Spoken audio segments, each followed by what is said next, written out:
Yo, what's up? Welcome back din sa ating channel dito sa Malts TV. Okay, so ito pag-usapan natin mga babayan, no? Talaga namang napakainit po ngayon ng usapin tungkol po dyan sa nangyaring pagbabasa po, no, ng mga kaso dito kay dating Pangulong Duterte, no? Yung confirmation of charges mga babayan. At ang isa nga po na napansin natin dito ay ito pong pagbanat ni Kaufman, no, dito sa ating Pangulong Bongbong Marcos mga kababayan.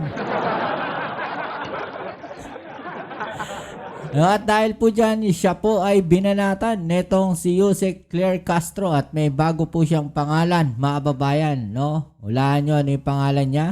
Walang iba kundi Attorney Pahid Kaufman. No, pahid daw mga babayan kasi nga no kumbaga parang parang yung putik po mga babayan, no, ipinapahid po nila dito sa ating Pangulong Bongbong Marcos. No, imbis na ang banatan nga naman nila, no, actually ako napanood ko rin yan, no. Lahat naman siguro tayo napanood natin yan. 'Di ba? Imbis na ang banatan nila yung nagsampa ng kaso, no, ang binabanatan nila yung Pangulong Bongbong Marcos. Makikita natin, no, na parang kahit si Kaufman, no, yung mga binitawan niya salita ay politically motivated mga babayan. No, politika pa rin. No, dahil magpasa hanggang ngayon, no, ang sinisisi pa rin nila, no, dito sa kaso na to, yung Pangulo natin. Pero mukhang hindi ata alam ni Kaufman na nagsampa ng kaso ay si Trillanes. Bakit kaya hindi si Trillanes yung sitahin niya mga babayan? No, ba't kaya hindi si Trillanes yung banatan niya mga babayan? Bakit ang Pangulong Bongbong Marcos? Kaya nga tinawag siya ni Yusek Claire Castro, no, na Attorney Pahid Kaufman. Ha? O ito, panoorin natin yan mga kababayan, ha? Ito pong matinding banat ni Yusek Claire Castro, no, dito po kay Attorney Pahid Kaufman mga babayan. Attorney Pahid ang putik. O ito, panoorin natin. Napasok po tayo sa eksena dahil binanggit po ni Attorney Kaufman yung pangalan po ng Pangulong Marcos. Ano po, na ito daw ay pakana, may kinalaman at hinambing pa na ang dating Pangulo ay napakasimpleng mamuhay at ang presidente naman natin ngayon ay marangya naman. Parang pinaghambing ang administrasyon. Ano pong Malacanang? Actually, dati pa naman marangya ang pamumuhay ng ating Pangulong Bongbong Marcos eh. 'Di ba? Napakasimple nga lang nila. 'Di ba? Tapos ngayon, pati yan ipapasok ninyo sa kaso ni Digong. Anong connect? Kung tanong nga natin, no? Anong connect? No? Anong connection, no, ng pamumuhay ng ating Pangulong Bongbong Marcos, mga babayan, doon po sa kaso ni Digong. Doon po sa mga kasong kinasasangkutan niya di umano, no, diyan po sa EJK. 'Di ba? Ang layo eh. 'Di ba? Ang layo ng connection mga babayan. Makikita natin, no, talagang pinipilit lang nilang isingit, no, na maipasok mga babayan yung Pangulo natin diyan sa usapin po na yan. Imbis na mag-focus siya doon sa mismong kaso ni Digong mga babayan, no, nakapokus sila kung paano nila maidadawit yung Pangulo natin. Obvious na obvious. Yusek. Nakakalungkot kasi parang lumalabas na ang nagsasuffer ng severe cognitive impairment ay yung abogado na si Attorney Kaufman at hindi ang kanyang kliyente si dating Pangulong Duterte. Nako. Ang dami niya yatang nakalimutan timeline. Bakit niya ipapahid? Sabi ko nga parang ang dapat ang pangalan nito sa Attorney Kaufman, Attorney Pahid Kaufman eh. Kasi bakit ipapahid kay Pangulong Marcos Jr.? Ang mga salang ito, sabi nga natin, as early as 2017, nakafile na yung mga kaso na yan sa ICC. And at that time, Alvin, private citizen pa si Pangulong Marcos Jr.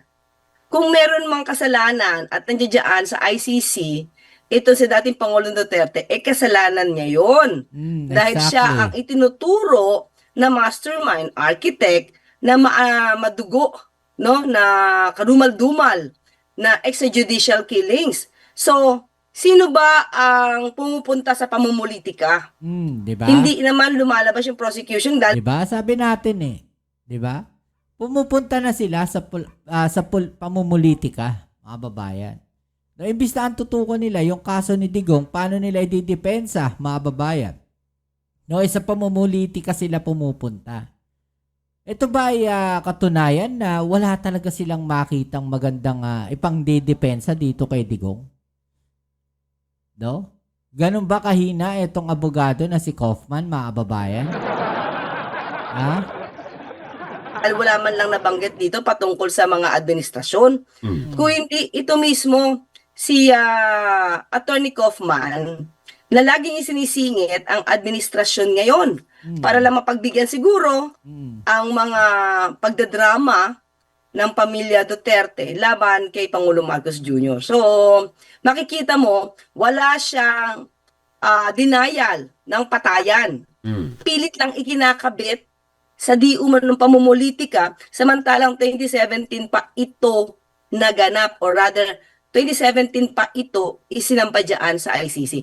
So ang layo walang connection dun sa patayan, in-enumerate yung mga di umanong mga incidents at mga witnesses patungkol sa patayan, tapos ikakabit niya sa di umaning pagdadala ng dating Pangulong Duterte sa ICC. Yun talagang consequence noon. Bakit? May kaso sa ICC.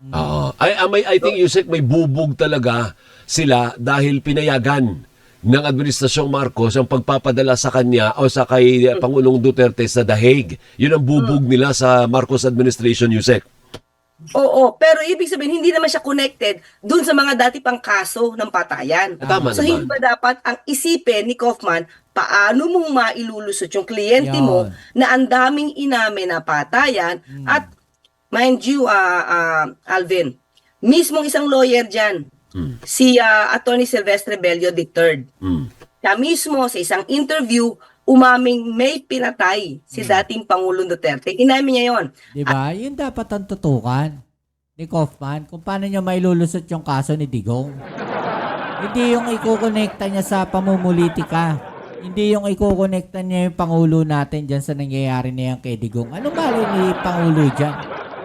2022 lang naman na po yung Pangulo natin. 2017 isinampa yung kaso. At sila yung may kasalanan yan. Di ba hindi naman kasalanan ng Pangulo natin yan? Oh. Sila ang gumawa niyan Di ba hindi pa Pangulo yung si Pangulong Bongbong Marcos, ginawa na nila yan. Di ba? Tapos ngayon idadawit nila. At ang pagpatay nito, yung tao na hinagis or tinulak sa helicopter. Inamin niya yon. So mismong lawyer niya dyan, umamin na pumapatay si dating Pangulong Duterte. So, ibig sabihin, Yusek, parang lumilitaw ngayon na ang lahat ng mga previous statement ng dating Pangulo ginamit ngayon laban sa kanya. Although sabihin ng depensa, hindi, nag-cherry pick lang kayo Pinili nyo. Pero a soundbite is a soundbite. Wala naman sinabing pagkatapos ng hindi, joke. Wala naman sinabing gano'n So, ginamit sa kanya ngayon, Yusek. Kahit sabihin mo cherry picking yon, pero hindi lang, ilan cherry yun? Hindi lang isa, dalawa, tatlo. Ang dami. At nagko-corroborate ito Yung mga binanggit niyang admission dyan, nagko-corroborate doon sa mga witnesses at sa mga pagkakataon. At nag-corroborate din, sabi ko, kahit isang beses lang yung pagpatay niya doon sa taong inihagis niya sa helicopter, mismo si Atty. Silvestre Bello III, siyang nag-corroborate. And additional ko lang to. Banggitin ko na ulit, si Mayor Magalong. Mismo si Mayor Magalong, kapamilya ang nag-interview sa kanya. Si Carmina Constantino, inamin niya na masama ang epekto, ang nangyari sa EJK dahil may mga pinatay na sinadya. May pinatay at nasa listahan na mga political rivalry lang daw. So, marami siya pinapagalitang general at may report pa nga daw siya patungkol dito. Sabi ko nga, yung report niya, kung totoong meron, makakatulong sa pag-iimbestiga Inakusahan din, Attorney, Yusek ni Kaufman, si Pangulong Marcos na kumilos para masira si dating Pangulong Duterte, gayon din ang legacy ng Duterte administration. Anong reaction niya? Paano? Anong legacy meron? Yung tanong doon. Ano yung legacy? Mga babayan. No. Kahit sino tanongin natin. No? Kahit sino, honestly. Diba? Kahit sino tanongin natin. No? Tanongin natin. O, tanongin ninyo. Ano ang nagawa ni dating Pangulong Duterte na natatandaan ninyo, ay sasagot sa inyo yung war on drugs. No, yung panahon na maraming namatay. Yun yung sasagot sa inyo yan. No? Hindi man lahat mga babayan, pero at least mga 80 to 90% ng tatanungin ninyo, yan ang isasagot. At doon po nag-uugat etong kaso na to. No, doon sa war on drugs. Diba? So, yun ba yung legacy na sinasabi nila na sinisira ng Pangulong Bongbong Marcos? Legacy yan na ba sa kanila yon, mga babayan?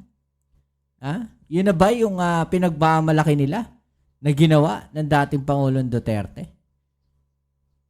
Ano masisira? Sabi nga natin, 2017 pa lang, doon na pinag-uusapan na yan.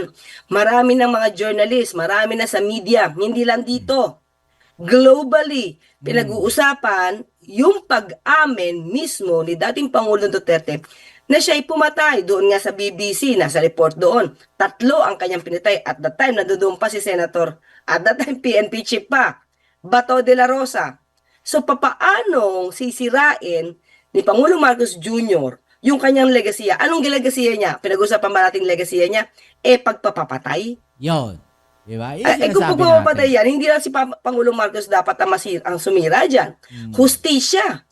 Hustisya dapat managot. Managot siya sa hustisya. Hindi ba? So, hindi pwede sabihin si Pangulong Marcos na sumisira ng legasiya niya. Ang legasiya niya ba pagpapatay? So, politika. Sabi ko, walang alam si Kaufman kundi mamulitika Sa liham sa pretrial chamber USEC, inakusahan ni dating Pangulong Duterte ang Office of the President na nasa likod ng sinasabing kidnapping at iginiit na isa siyang Pilipinong puwersahang isinakay ng eroplano para dalhin sa ICC Detention Center sa the Netherlands. Ano reaksyon niyo?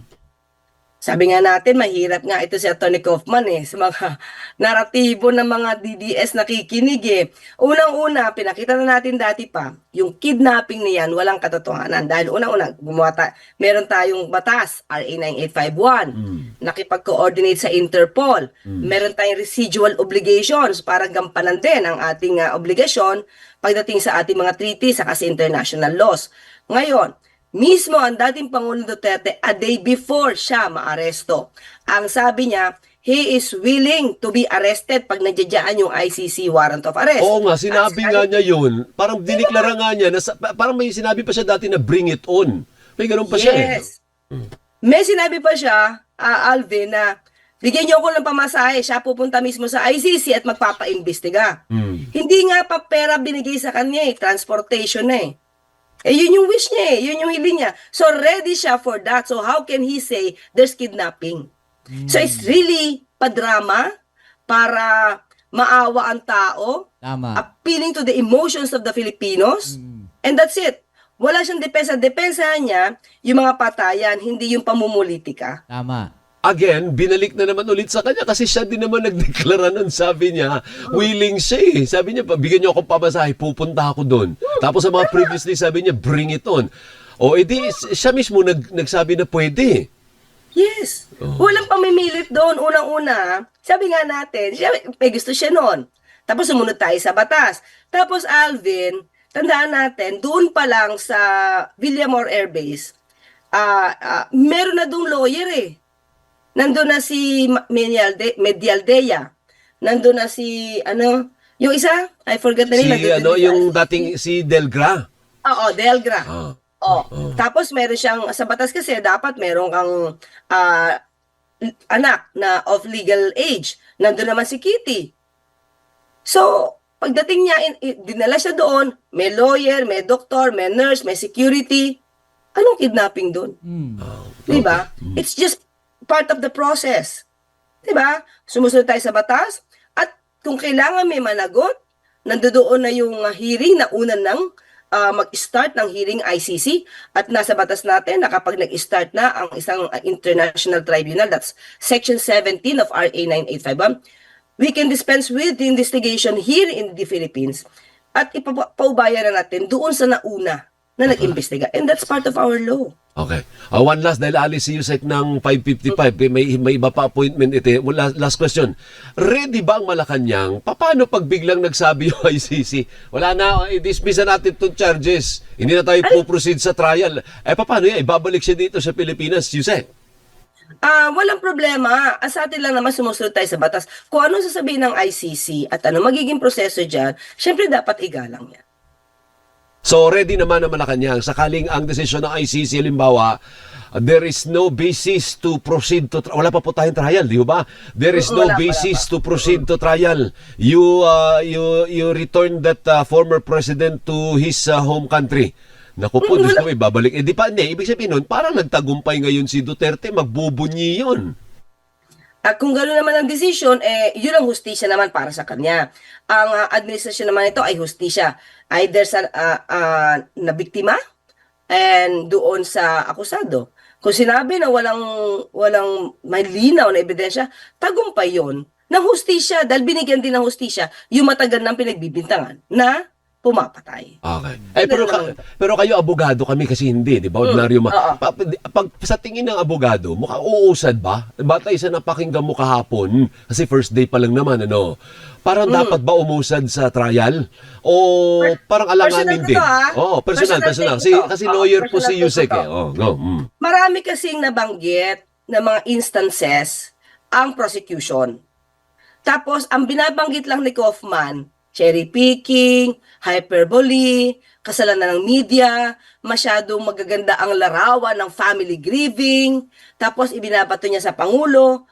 Wala siyang depensa. Diba? Ako as a lawyer, wala akong nakita sa kanyang depensa, kundi pamumulitika. Nagdadrama, tuloy sinasabi, ginagamit na ng drama to para makasurvive sa political career ang vice-presidente. So, dapat, as a lawyer, hanapan niya ito na magandang depensa dahil never niyan dininay na pumatay si dating Pangulong Duterte.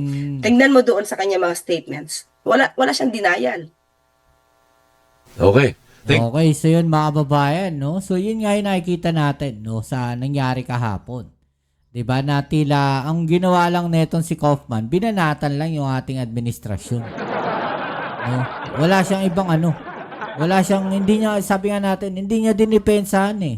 No, itong si Duterte sa kanyang ginawa. Wala siyang halos ginawang pagdepensa. 'Di ba? Ang ginawa lang niya is banatan, no, o idawit yung ating Pangulong Bongbong Marcos diyan sa nangyari kay Digong. Alam ba sasabi niyo diyan mga babayan, no? I-comment sa ibaba ang inyong mga opinion at ating ang pag-usapan, alright? So yan muli kita tayo sa ating next video. Ito muli ang inyong Kuya Mobs, it's on Bobs TV. Peace. I'm out.